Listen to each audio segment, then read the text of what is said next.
Hello and welcome.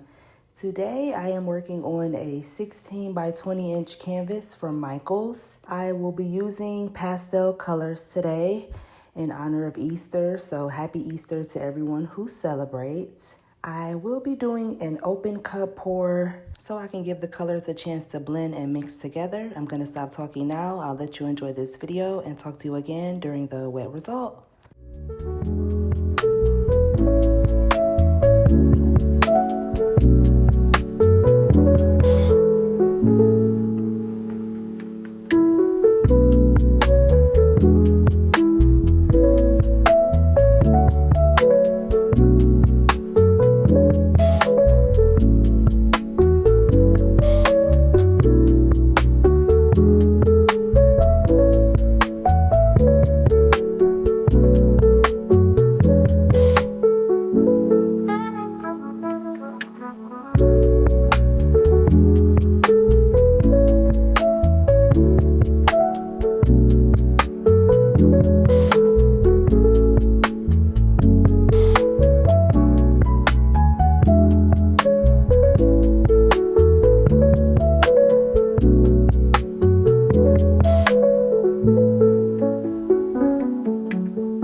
Here it is.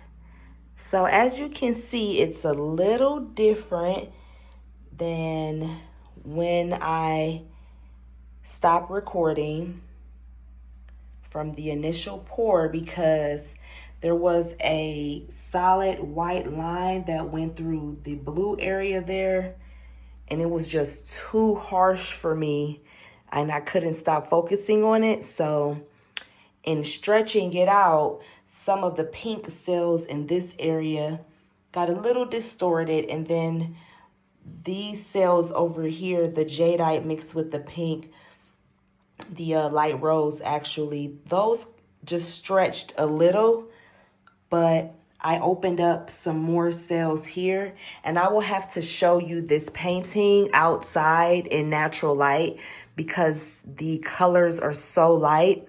They are really not showing up as like subtle and bright and beautiful that this painting looks like how I see it right now. So I will definitely show you the dried results tomorrow, but since I am painting and pouring and posting today, I will show you, that's why I'm going to show you the dry results tomorrow. So here it is. I love the color combination. I love how all the colors ended up showing up and blending together. That's why I love doing open cup pours, because the colors get a chance to blend and sort of mix. And yes, it just looks really beautiful. I wanted to keep more of the white and silver base, but I just got carried away pouring all the pastels. So this is what I have. But I love this painting. I can't wait to see what it looks like dry, and I will show you the dry results tomorrow. Thank you for watching.